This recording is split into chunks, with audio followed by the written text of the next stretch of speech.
Buenas tardes, mi nombre es Ignacio Urquieta y a continuación presentaré el análisis estadístico de la concentración de cobre en vienesas de dos marcas nacionales. Como se sabe, en la industria alimenticia existen distintos contaminantes en la producción, los cuales pueden producir efectos adversos en la salud de los consumidores. Entre estos contaminantes se encuentran los metales pesados, los cuales uno de ellos es el cobre. En este contexto, se decidió realizar un estudio estadístico del conjunto de muestras provenientes de dos marcas productoras de vienesas y evaluar si existe una diferencia significativa en la concentración de cobre entre las vienesas producidas por ambas marcas. Se designó un valor de alfa igual a 0,05 y el software RStudio se utilizó para llevar a cabo el análisis estadístico. La hipótesis nula de este trabajo fue la concentración de cobre presente en las vienesas de ambas marcas no es significativamente distinta. Por su parte, la hipótesis alternativa de este trabajo es la concentración de cobre presente en las vienesas de ambas marcas es significativamente distinta. De los datos obtenidos para ambas marcas se realizaron un boxplot.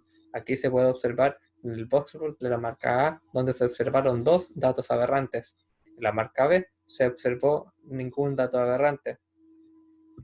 De las medidas de resumen se observó que todas estas medidas fueron distintas para cada conjunto de datos, siendo, por ejemplo, a lo más el 25% de las muestras de la marca A tuvieron un 0,60 partes por millón de cobre, mientras que a lo menos un 75% de estas muestras de vienesas tuvieron una concentración de 1,12 partes por millón.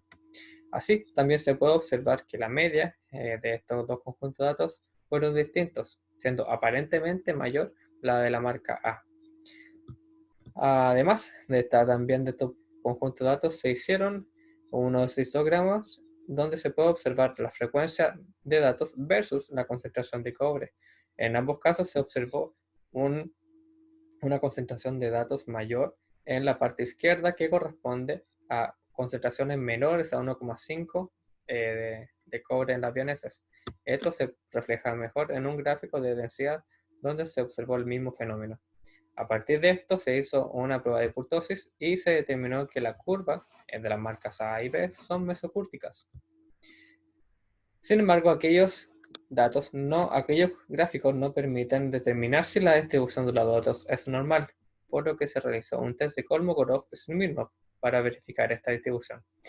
La hipótesis nula de este test es que la distribución de los datos es normal y, en contrario, la hipótesis alternativa es que la distribución no es normal.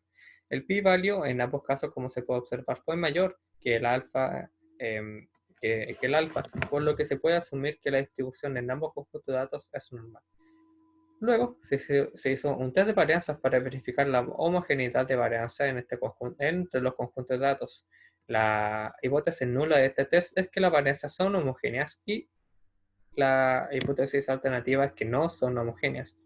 El p-value, como se muestra aquí, se observó que entonces las varianzas entre los conjuntos de datos son homogéneas. Sabiendo esto, se realizó una comparación de medios mediante el test T-de-Student para verificar si entre las medias de cada conjunto de datos existe diferencia significativa. La hipótesis nula, como se puede observar aquí, es que no existe ninguna diferencia significativa entre las medias y la hipótesis alternativa de este test es que las medias son significativamente distintas.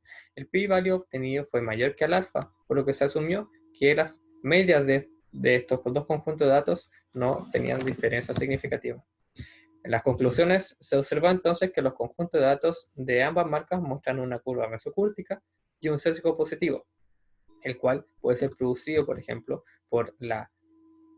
em, por la técnica que se utiliza para medir el cobre o bien por la unidad experimental que realizó la medición. Los conjuntos de datos de ambas marcas tienen una distribución normal.